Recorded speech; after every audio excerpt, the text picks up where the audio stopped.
Hello guys, आप सबका स्वागत है। तो आज के इस वीडियो में हम लोग रिसर्च एप्टीट्यूड के जनवरी 2025 के बाद आए क्वेश्चंस को देखने वाले हैं ताकि अगले एग्जाम्स के लिए आपकी अच्छी प्रैक्टिस हो जाए।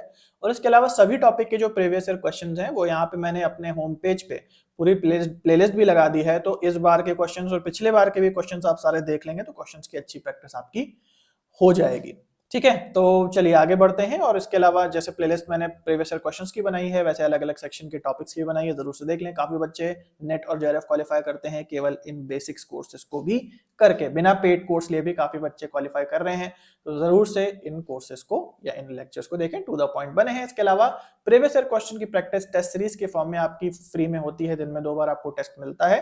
तो यहाँ पे भी डेली आपकी स्क्रीन पे क्वेश्चन लगाने की प्रैक्टिस हो जाएगी। टेलीग्राम चैनल जरूर ज्वाइन करें, टेलीग्राम नहीं है तो व्हाट्सएप जरूर से ज्वाइन करें। उसके अलावा प्ले स्टोर पे जो हमारी ऐप है उस पे हमारे पेड कोर्सेज और paid section wise test series भी अवेलेबल है, जिसके बारे में वीडियो के एंड में बात करेंगे।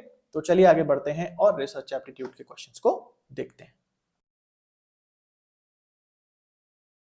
ये क्वेश्चन ध्यान से देखते हैं, इंडक्टिव डिडक्टिव रिसर्च से है, 2025 में आया है। बच्चे बहुत कंफ्यूज होते हैं इंडक्शन डिडक्शन में, इंडक्टिव रिसर्च डिडक्टिव रिसर्च में। थोड़ा सा उसको भी समझने की कोशिश करेंगे तो थोड़ा ज्यादा टाइम हो सकता है मैं आपका लूंगा। Knowledge is arrived through the gathering of facts and provide the basis for loss. कह रहा है कि जब कोई ऐसी नॉलेज है वो कैसे मिल रही है। Knowledge is arrived through the gathering of facts, बहुत सारे फैक्ट्स इकट्ठा किए, गैदरिंग ऑफ फैक्ट्स, और उसके बेसिस पे एक लॉ निकाल दिया या एक नियम निकाल दिया। ठीक है, खूब सारी चीजें हमने इकट्ठा की, जानकारी इकट्ठा की और उनमें जो सिमिलैरिटी दिखी, जो पैटर्न हमको दिखा, उस हिसाब से हमने एक लॉ निकाल दिया। This refers to the principle of, ये क्या कहलाता है ना। तो दो ही मैं आपको ऑप्शन दे रहा हूं, ये इंडक्टिविज्म कहलाएगा या फिर ये डिडक्टिविज्म कहलाएगा, क्या कहलाएगा। ठीक है, तो बहुत बच्चे कंफ्यूज होते हैं, what is induction, what is deduction. जैसे रिसर्च होती है वैसे डे टू डे लाइफ में भी हम रीजनिंग करते हैं, तर्क लगाते हैं, ये भी दो प्रकार के ही होते हैं, इंडक्टिव और डिडक्टिव, है ना। आप अपने जीवन में जो जो बातें करते हैं, जो जो उनके परिणाम निकलते हैं, यदि उनसे आप एक नया नियम अपने जीवन के लिए बना लेते हैं तो इसे हम तरीका कहते हैं इंडक्शन का प्रोसेस। इंडक्शन में क्या होता है, आप बहुत सारी चीजें कर रहे हैं, बहुत सारी चीजें कर रहे हैं, उन चीजों के जो परिणाम है उससे आपको समझ में आ जाता है कि देखो भैया ऐसा हो। यानी कि आप ये जो अलग अलग चीजें हैं क्या है, ये अलग अलग चीजें पर्टिकुलर चीजें हैं ढेर सारी, और इन ढेर सारी पर्टिकुलर चीजों से आप एक नियम बना लेते हैं। वो नियम क्या है, वो एक जनरलाइज स्टेटमेंट है ना। तो एक नियम जो है, कई पर्टिकुलर चीजों से जब एक नियम बनता है तो उसको हम कहते हैं इंडक्शन, इंडक्टिविज्म। इसका उल्टा भी होता है। अब जब ये आपका नियम बन चुका, ये आपका स्टेटमेंट बन चुका, अब आप कुछ नहीं करते, अब आप कुछ परखते नहीं है, सीधे इसको अप्लाई कर देते हैं हर एक पर्टिकुलर सिचुएशन में कि भैया यही नियम होता है तो हमें यही करना है ना। तो जनरल नियम को जब आप अलग अलग सिचुएशन पे अप्लाई करें तो ये क्या कहलाता है, डिडक्टिविज्म। इसका अच्छा एग्जाम्पल भी हो सकता है, जैसे मान लीजिए कि आप जब छोटे थे तो आपके बहुत दोस्त थे, आपके दोस्त आपसे बुक मांगते थे, है ना। तो आप जब छोटे थे तो आपने एक दोस्त को बुक दी, उसने समय पे वापस नहीं की, दूसरे ने भी समय पे वापस नहीं की, तीसरे ने भी नहीं की, चौथे ने भी नहीं की। इतने में आपने अपने जीवन में एक नियम निकाल लिया कि भैया देखो, कोई भी किताब वापस नहीं करता है समय पे, ले तो सब लेते हैं, देता नहीं है। किताब हो गया, पैसे हो गए, है ना। कहावत भी है कि जो दिया हुआ पैसा है या जो किताब है वो कभी समय पे मिलते नहीं, है ना। तो मान लीजिए आपने खुद से किया, आपने किसी के नियम को नहीं माना, आपने खुद से किया, जीवन में अपना नियम बनाया कि ऐसा होता है।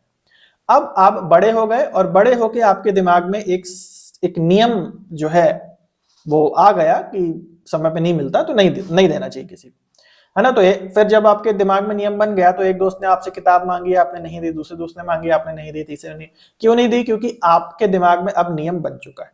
तो यानी कि जनरल को अब आप पर्टिकुलर पे यूज कर रहे हो। तो जनरल टू पर्टिकुलर इसीलिए बोलते हैं कि जब जनरल टू पर्टिकुलर होता है तो डिडक्टिविज्म है, और इसका उल्टा पर्टिकुलर इंस्टेंसेस से जब हम सीखते हैं डेटा गैदर करके, जो हम एक लॉ बनाते हैं, वो आता है इंडक्टिविज्म। आइए आपको समझ में आ गया। तो यहाँ पे जो भी लोग जो हैं, आप देखते हैं कि जो भी लोग साइंटिफिक नहीं है, आप हमेशा देखते हैं कि वो लोग कुछ पास्ट में बोला गया है उसके बेसिस पे चीजों को करने की कोशिश कर रहे हैं। जैसे मान लीजिए कोई नई डिस्कवरी हुई, नई डिस्कवरी में कहा कि स्पेस में कुछ नया मिला, किसी व्यक्ति ने बोला कि अरे भाई पास्ट में ये चीज लिखी हुई थी, पास्ट में फला फला जगह ये चीज लिखी हुई थी, तुमने नई चीज नहीं खोजी है, ये तो वही चीज है, ये तो ओल्ड चीज है जो यहाँ लिखी हुई है। तो ऐसा जो व्यक्ति है वो इंडक्टिव नहीं है, ऐसा व्यक्ति हमेशा डिडक्टिव है। जैसे मान लो कि आजकल नई बीमारियां निकल रही है, मान लो जैसे कैंसर नए नए टाइप के निकल रहे, कोई व्यक्ति बोले अरे वो खा लो, कोई प्रकार का चूर्ण खा लो, ये तो कई सदियों पहले लिखा हुआ था, इसी को कर लो तो हो जाएगा। तो ऐसा व्यक्ति क्या है, वो डिडक्टिविज्म पे चल रहा है, क्योंकि वो पास्ट में जो चीजें लिखी हुई हैं उन्हीं को प्रेजेंट के जगहों पे यूज करने की कोशिश कर रहा है। लेकिन यदि कोई व्यक्ति बोलता है नहीं, पास्ट में जो लिखा है वो काम नहीं कर रहा है, मुझे अपना खोजना पड़ेगा, तो अपना खोजना, अपने लॉस बनाने की कोशिश करना इंडक्टिविज्म में आता है। आई होप आपको बात समझ में आ गई। ये क्वेश्चन ध्यान से देखते हैं, जनवरी 2025 से है, रिसर्च एप्टीट्यूड का क्वेश्चन है। Investigation taking place at a specific time and place, यानी कि कोई इन्वेस्टिगेशन हो रही है, कोई रिसर्च हो रही है किसी निश्चित समय पे, किसी निश्चित जगह पे, that focuses on single question, और उसका एक क्वेश्चन है जिसपे वो फोकस कर रही है research, and that is not oriented towards general question, और एक सिंगल क्वेश्चन एक पर्टिकुलर समय पे पर्टिकुलर कॉन्टेक्स्ट में उस पे रिसर्च हो रही है, और उस रिसर्च का जो एम है वो किसी जनरल क्वेश्चन, किसी यूनिवर्सल क्वेश्चन पे रिसर्च करना नहीं है, उसका जवाब देना नहीं। तो कौन से प्रकार की रिसर्च होगी, यूनिवर्सलिस्टिक, एथोलॉजिकल, पर्टिकुलरिस्टिक या क्वालिटेटिव। तो जाहिर सी बात है, क्वेश्चन में ही बोल दिया कि इसका जनरल कोई उद्देश्य नहीं है, एक निश्चित समय कॉन्टेक्स्ट जगह पे ही वो रिसर्च की जा रही है। तो सही जवाब यहाँ पे हो जाएगा तीसरा ऑप्शन, यानी पर्टिकुलर रिसर्च हो जाएगी। ये क्वेश्चन ध्यान से देखते हैं, 2025 का रिसर्च एप्टीट्यूड से क्वेश्चन है। Which type of research discovers new facts through the study of the past? कौन से टाइप की रिसर्च है जो कि नए जानकारियां, नए तथ्य खोजती है, किससे खोजती है? Through the study of past, भूतकाल की, पुराने समय की स्टडी करके नए तथ्य कौन सी रिसर्च खोजती है? माइथोलॉजिकल रिसर्च, पुराणों पे रिसर्च करना, कंटेंट एनालिसिस, किसी कंटेंट, किसी टेक्स्ट वगैरह की एनालिसिस करना, हिस्टोरिकल रिसर्च, पास्ट में जो बातें हो चुकी हैं उनकी रिसर्च करना, एंड फिलोसॉफी की रिसर्च करना। तो जाहिर सी बात है, पास्ट की बात आ रही है तो क्या हो जाएगा? हिस्टोरिकल रिसर्च, यानी थर्ड ऑप्शन सही।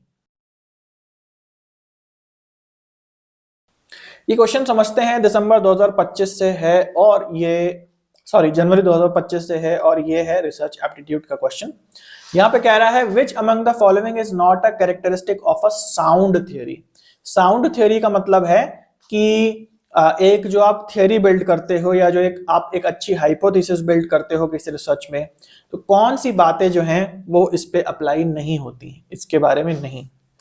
सबसे पहला, ए theory must be stated in a simple and precise term, यानी कि कोई भी आपने बात प्रूव की है या प्रूव करना चाहते हैं, हाइपोथेसिस के फॉर्म में भी है, वो हमेशा एक सरल भाषा में हो और बिल्कुल निश्चित टर्मिनोलॉजी, कॉन्क्रीट टर्मिनोलॉजी में डिफाइन की गई हो। ऐसा नहीं कि कुछ भी आपने बड़ी बड़ी बातें लिख दी, बहुत सोच समझ के टू द पॉइंट तरीके से लिखी गई होनी चाहिए। दूसरा option, a theory must not conform with the previously established body of knowledge और वैलिडेटेड थ्योरीज। जो थ्योरी आप बना रहे हैं वो ऐसे ही पहली उस पे कोई भी ऐसी नॉलेज अवेलेबल नहीं होनी चाहिए, उससे जुड़ी हुई या उससे इत्तेफाक रखती हुई, उससे मैच करती हुई कोई पहले की नॉलेज अवेलेबल नहीं होनी चाहिए। और ऐसा भी नहीं होना चाहिए कि कोई पुरानी थ्योरी है उसको वो वैलिडेट कर रही है आपकी थ्योरी, ऐसा भी नहीं होना चाहिए। तीसरा option, it must provide means for its own interpretation and verification. और थ्योरी को आप ऐसे डिजाइन करें कि वो जो थ्योरी है उसे आप कैसे वेरीफाई कर सकते हैं, कैसे उस पर काम कर सकते हैं, वो थ्योरी की लाइंस इतनी सरल हो कि उन्हें देख के समझ में आ जाए कि इन पे हम कैसे प्रोसीड कर सकते हैं आगे। Fourth option, it must guide new discoveries and identify areas which are in need for investigation. यानी कि जो थ्योरी है वो ऐसी हो कि उस थ्योरी से हमको और आगे जाने की मदद मिले। ऐसा ना हो कि थ्योरी ऐसी है कि वो डेड एंड की तरीके से है कि ये बात होती है, ऐसा है, बात खत्म हो गई। थ्योरी कुछ नई बात तो बता रही है, लेकिन उस बात से और भी पॉसिबिलिटीज बन रही हैं कि अगर हमें ये बात समझ में आ गई, एक साउंड थ्योरी हमारे पास है, तो इसका यूज करके हम और चीजों को डिस्कवर कर सकते हैं। तो इस प्रकार की होनी चाहिए, है ना, डेड एंड टाइप की नहीं होनी चाहिए कि भाई सूरज पूर्व से उगता है, बात खत्म, ये थ्योरी है, फिर उसके बाद आगे बात नहीं रह जाती, है ना। तो एक थ्योरी दूसरी थ्योरी को जन्म देने वाली होनी चाहिए। ओके, तो कौन सी बात सही नहीं है साउंड थ्योरीज के लिए, ध्यान से समझ लो। A theory must not conform with the previous established body. देखो भाई ऐसा नहीं है, जो रिसर्च है वो किताब बंद कर देने का नाम नहीं है, रिसर्च नाम है किताब खोलने का। इससे आशा मेरा यह है कि जब आप एक बात को खोज लेते हो, एक बात की रिसर्च करते हो, तो उससे द्वार खुल जाते हैं अनगिनत रिसर्चेस को करने के। और जाहिर सी बात है कि जो अब इस पॉइंट पे आपने रिसर्च करी, उससे जुड़ी हुई पास्ट में तो आपको कोई रिसर्च मिलेगी ना। ऐसे थोड़ी है कि बिल्कुल नई चीज आप कोई रिसर्च में ले आओगे। पास्ट में जो बात हुई है उससे जुड़ी हुई कोई और नई बात ले आओगे। तो मतलब कभी भी ऐसा नहीं होगा कि आप रिसर्च कर रहे हो, रिसर्च का टॉपिक ले रहे हो और उसके बारे में कुछ है ही नहीं, किसी ने कभी बात ही नहीं की। बहुत बातें आपको मिल जाएंगी। तो theory must not conform with the previous established theory, यानी कि जो थ्योरी है वो प्रीवियस जो नॉलेज है उससे बिल्कुल भी कंफर्म नहीं होगी, ऐसा नहीं है। तो पास्ट में जो काम हुआ, प्रेजेंट में जो काम हो रहा है, वो सब एक दूसरे से जुड़ा होता है। तो सेकेंड ऑप्शन जो है ये गलत है, क्योंकि यहाँ पे नॉट लगा हुआ है, जबकि सच में it must confirm with the previous knowledge, है ना। तो सेकेंड ऑप्शन सही हो जाएगा। ये क्वेश्चन ध्यान से देखिए, दिसंबर 2025 का क्वेश्चन है और वेरिएबल सेक्शन से है। तो यहां पे हम देख सकते हैं, कह रहा है identify correct statement regarding the variables. Variable के संबंध में कुछ स्टेटमेंट्स दिए हैं, बताइए कौन सा सही और कौन सा गलत है। देखते हैं आप लोगों को कितना आता है। ए ऑप्शन कह रहा है the researcher manipulates an independent variable. Researcher जो है वो इंडिपेंडेंट वेरिएबल को मैनिपुलेट करता है। बी ऑप्शन कह रहा है डिपेंडेंट वेरिएबल आउटकम होता है, जैसे कि मेजर किया जाना है, जैसे कि मापा जाना है। सी ऑप्शन कह रहा है extraneous variables are always controlled. जो एक्सट्रेनियस वेरिएबल हैं उन्हें हमेशा कंट्रोल किया जाता है। डी ऑप्शन कह रहा है control variables lead to spurious relations, यानी कि जो कंट्रोल वेरिएबल होता है वो जो भी एक्सपेरिमेंट है उन्हें खराब करता है, क्योंकि वो जो भी वेरिएबल्स के संबंध हैं उनमें गड़बड़ी दिखाने का काम करता है कंट्रोल वेरिएबल्स। तो कौन सी बातें सही, कौन सी बातें गलत है, मैंने पूरा आप लोगों को समझाया है और पूरा वेरिएबल का चैप्टर जो है ये एक क्वेश्चन में ही आ गया है। तो शॉर्ट में मैं आपको बता देता हूं, एक्सपेरिमेंट में हम मापते हैं कॉज एंड इफेक्ट, यानी कारण परिणाम का संबंध। कॉज जो होता है वो होता है इंडिपेंडेंट वेरिएबल और जो इफेक्ट होता है वो होता है डिपेंडेंट वेरिएबल। तो यहां बी पॉइंट तो सही हो जाएगा कि डिपेंडेंट वेरिएबल वो है जो आउटकम है या जो इफेक्ट है, जो जन्मता है बाद में। और ये जो कॉज है इसे रिसर्चर अपने तरफ से घटाता बढ़ाता है, जिसे हम कहते हैं मैनिपुलेशन, ताकि इसके घटने बढ़ने का इफेक्ट डिपेंडेंट वेरिएबल में मापा जा सके। अब बहुत बच्चे जो है कंफ्यूज हो जाते हैं कि मैनिपुलेशन तो गंदी बात होती है और ये कैसे रिसर्च में होता है। तो भाई मैनिपुलेशन जो आम बोलचाल में बोलते हैं कि व्यक्ति बहुत मैनिपुलेटिव है, वो एक अलग कॉन्टेक्स्ट में होता है। हालांकि मतलब सेम है, लेकिन वहां कॉन्टेक्स्ट है कि दूसरों के दिमाग को ये ढालने की कोशिश करता है अपने हिसाब से, जबकि यहाँ वेरिएबल को अपने हिसाब से घटाना बढ़ाना ही डिजायर्ड है। यहाँ पे कोई गंदी बात नहीं हो रही है, ऐसा मत समझो कि मैनिपुलेशन मतलब गंदी बात होती है। बहुत बच्चों की क्वेरी जो है मेरे पास आती है पेड कोर्स में। तो आई होप आपको समझ में आ गया, इसे हम घटाते बढ़ाते हैं। तो इसीलिए ए भी पॉइंट सही है, रिसर्चर मैनिपुलेट्स इंडिपेंडेंट वेरिएबल, है ना। लोगों को मैनिपुलेट करना गंदी बात, इंडिपेंडेंट वेरिएबल को मैनिपुलेट करना अच्छी बात। आई होप आपको समझ में आ गया। ओके, तो यहाँ पे ए और बी पॉइंट हमारे सही हैं। अब सी और डी को हम लोग थोड़ा देख लेते हैं। देखो भाई, एक्सट्रेनियस वेरिएबल हमेशा कंट्रोल्ड नहीं होते हैं। एक्सट्रेनियस वेरिएबल क्या होता है इसको समझ लो। हमें रिसर्च में इस चीज को मापना होता है, इस चीज को देखना होता है, इसके अलावा कोई भी जो दूसरे वेरिएबल होंगे वो कुछ खराबी ही पैदा करेंगे। तो जो दूसरे वेरिएबल है वो क्या कहलाते हैं? एक्सट्रेनियस वेरिएबल, बाहरी कारक। उनका प्रभाव इन पे नहीं पड़ना चाहिए। तो ये क्या करते हैं, ये एक्सट्रेनियस वेरिएबल जो है ये स्पूरियस रिलेशनशिप दे सकते हैं, यानी कि जो संबंध की हम लोग स्टडी कर रहे हैं इसमें गड़बड़ी दे सकते हैं। अब एग्जांपल अभी मैं नहीं दूंगा, मैंने पूरा पढ़ाया है, बट इतना आपको समझ लेना है। तो एक्सट्रेनियस वेरिएबल खराब होते हैं हमारे एक्सपेरिमेंट के लिए। तो एक्सट्रेनियस वेरिएबल काम ना करें, ये खराब ना कर पाए हमारी रिसर्च को, इसलिए इनको कंट्रोल कर लिया जाता है, नियंत्रण में ले लिया जाता है, तब ये बन जाते हैं कंट्रोल वेरिएबल। एक बार कंट्रोल वेरिएबल बन गए तो ये कोई नुकसान नहीं कर पाएंगे। तो यहां पे सी पॉइंट गलत हो जाएगा कि extraneous variables are always control. हमेशा ऐसा नहीं होता है, आपको इसे कंट्रोल करना पड़ता है, और किसी किसी रिसर्च में ऐसा भी हो सकता है कि इसे कंट्रोल ना कर पाए। तो ऑलवेज कंट्रोल्ड हो जाते हैं, ये बात गलत है ना। तो जरूरी नहीं कि आप हमेशा ही एक्सट्रेनियस वेरिएबल को कंट्रोल कर लें, तो सी पॉइंट गलत हो जाएगा। फाइनल देखते हैं, control variables lead to spurious relationship. तो स्पूरियस रिलेशनशिप या जो गड़बड़ी है वो कौन कॉज करते हैं? एक्सट्रेनियस वेरिएबल करते हैं। उनको जब हम कंट्रोल वेरिएबल बना देंगे, उनको हम नियंत्रित कर लेंगे, तब वो गड़बड़ी नहीं पैदा करेंगे। तो डी पॉइंट भी गलत हो जाएगा, यानी ए और बी पॉइंट सही है। डेप्थ से समझना जरूरी है, तभी आप सच एप्टीट्यूड कर पाओगे। हालांकि इतना भी कोई कठिन क्वेश्चन नहीं है, और फर्स्ट ऑप्शन यहाँ पे सही है। ये क्वेश्चन ध्यान से देखिए, अगेन वेरिएबल से है, 2025 से, रिसर्च एप्टीट्यूड से। द आउटकम और effect variables are called. Outcome जो होता है किसी एक्सपेरिमेंटल रिसर्च में, या प्रभाव, जैसे मैंने आप लोगों को बताया है कि जब हम कोई एक्सपेरिमेंट करते हैं तो दो चीजें हैं, कारण, और कारण से पड़ता है प्रभाव। यानी कि कॉज को आप इनपुट भी बोल सकते हो, कारण को आप इनपुट बोल सकते हो, इफेक्ट जो उसका निकल के आया उसे आउटपुट भी बोल सकते हो। तो इसकी बात यहाँ पे कर रहा है कि आउटपुट या जो आउटकम वेरिएबल है या जो प्रभाव है वो किस वेरिएबल से दर्शाया जाता है। तो अगर आप लोगों ने मेरे से पढ़ा है तो बहुत आसान है। तो ये जो वाला पार्ट है इसे हम कहते हैं आईवी या इंडिपेंडेंट वेरिएबल, और ये पार्ट है इसे हम कहते हैं डिपेंडेंट वेरिएबल। तो सही जवाब हो जाएगा फोर्थ, यानी कि डिपेंडेंट वेरिएबल। ये क्वेश्चन ध्यान से देखिए गाइस, ये 2025 में आया हुआ क्वेश्चन है वेरिएबल्स के ऊपर। थोड़ा ट्रिकी है, ध्यान से समझेंगे पूरी लैंग्वेज को तो आसान है, लेकिन समझ में आना चाहिए। यहाँ पे कह रहा है which of the following statement is true about variables. तो वेरिएबल्स के बारे में क्या बात जो है वो सही है। तो पहला ऑप्शन कहता है variables are measurable with varying degree of accuracy depending upon the measurement scale used. कह रहा है वेरिएबल एक ऐसी चीज है जिसे हम माप सकते हैं, जो मापा जा सकता है, लेकिन कौन सा वेरिएबल कितना मापा जा सकेगा ये निर्भर करेगा कि कौन सा मेजरमेंट स्केल यूज किया जा रहा है, यानी कि कौन सी चीज यूज की जा रही है वेरिएबल को मापने के लिए। एक्यूरेसी उस पर निर्भर करेगी, लेकिन ओवरऑल वेरिएबल को मापा जा सकता है। दूसरा ऑप्शन कह रहा है they are mental images varying from individual to individual. कह रहा है वेरिएबल जो है वो एक दिमागी कंसेप्ट है, और हर एक व्यक्ति के दिमाग में अपना एक कंसेप्ट हो सकता है, और इसीलिए वेरिएबल जो है बदलता रहता है पर्सन टू पर्सन, क्योंकि एक मेंटल कंसेप्ट है। तीसरा अगेन वही बात कह रहा है, दे आर कंसेप्ट्स, ये कंसेप्ट्स होते हैं, ये विच अवधारणाएं होती हैं, और अवधारणाएं तो पर्सन टू पर्सन बदलती हैं।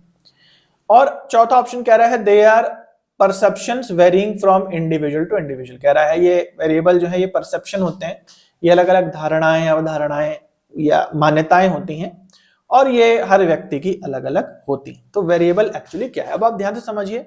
वेरिएबल की कोर डेफिनेशन है जो हम लोग ने पढ़ी है, और अब ये जो कंसेप्ट है उस कोर डेफिनेशन के परे है, यानी कि ऐसा कुछ नहीं है कि आउट ऑफ सिलेबस है। कहने का मतलब है कि अगर वेरिएबल आपको बिल्कुल डेप्थ से पता है तो आपके लिए सवाल आसान है, लेकिन अगर आपने रट लिया था कि वेरिएबल जो है वो डिपेंडेंट है, इंडिपेंडेंट है, ये वेरिएबल है, तो फिर आपके लिए मुश्किल हो जाएगी। तो ये आउट ऑफ सिलेबस ना हो के डेप्थ का उल्टा, मतलब एक होता है कहीं से भी सवाल दे दिया, कहीं से भी क्वेश्चन दे दिया, एक होता है बिल्कुल कोर से अंदर से दे दिया। तो ये अंदर से देने वाला सवाल है, कंसेप्ट समझने वाला सवाल है। इसीलिए शॉर्टकट के पीछे मत भागो, और किसी भी चीज को बहुत अच्छे से डेप्थ से समझने की कोशिश करो। जो समझने वाली, जो रटने वाली है वो मैं आप लोगों को बता देता हूं कि इसको डेप्थ से नहीं जानना, और जो डेप्थ से जानने वाली है उनको जानना है। खैर, सही जवाब है यहाँ पे पहला ऑप्शन। पहला ऑप्शन क्यों है? क्योंकि वेरिएबल्स जो है आप सबको पता है ये क्वांटिटेटिव में यूज होते हैं, है ना, क्वांटिटी को दर्शाते हैं, मापे जाने वाले होते हैं, इसीलिए इनका नाम वेरिएबल होता है। हालांकि वेरिएबल्स क्वालिटेटिव भी होते हैं, लेकिन कोई क्वालिटेटिव गुण तभी वेरिएबल बोला जाएगा जब कुछ डिग्री तक उसे मापा जाना संभव होगा। तो वेरिएबल का जो संबंध है वो हमेशा आपका माप से रहेगा, और ये ऐसा नहीं है कि ये पर्सन टू पर्सन बदलता है या कोई विचारधारा है। वेरिएबल मतलब एक कॉन्क्रीट माप होती है जो कि फिक्स रहती है सबके हिसाब से। जैसे वजन एक वेरिएबल है, तो अगर मेरा वजन जो है वो 80 किलो है तो वो मेरे लिए भी है, और दूसरे व्यक्ति के लिए भी मेरा वजन 80 किलो है। या ये रोड जो है ये 2 किलोमीटर लंबी है तो मेरे लिए भी लंबी है और दूसरे व्यक्ति के लिए भी। कोई मेंटल कंसेप्ट नहीं है, कॉन्क्रीट चीज है जिसे कि मापना संभव है, और जैसे भी मापना संभव है वो पर्सन टू पर्सन बदलता नहीं है, वो कांस्टेंट होता है सबके लिए। आई होप आपको समझ में आ गया। तो पहला ऑप्शन सही है। सो गाइज आई होप कि आप लोगों को लेक्चर अच्छा लगा, और जैसे मैंने आप लोग को वीडियो की शुरुआत में बताया कि फुल कोर्स जो है अवेलेबल है, जिसमें आपको A to Z सारे लेक्चर्स मिलते हैं, उसके साथ जो भी प्रीवियस ईयर क्वेश्चंस उन टॉपिक से जुड़े हुए हैं वो लगाने को मिलते हैं, डाउट सॉल्विंग वगैरह है। तो 20 से ज्यादा क्वेश्चन यहाँ फ्री हैं, तो जरूर से इसे ज्वाइन करें और डेमो तो जरूर से देख लें। इसके अलावा 100 से ज्यादा क्वेश्चंस यहाँ भी डेमो के रूप में फ्री हैं, और अलग अलग सेक्शन के भी क्वेश्चंस और आप लगा सकते हैं, ईयर वाइज लगाना चाहें, सेक्शन वाइज लगाना चाहिए तो ये अलग है, टेस्ट सीरीज अलग है, कोर्स अलग है, इन दोनों के ही डेमो आप चेक कर सकते हैं।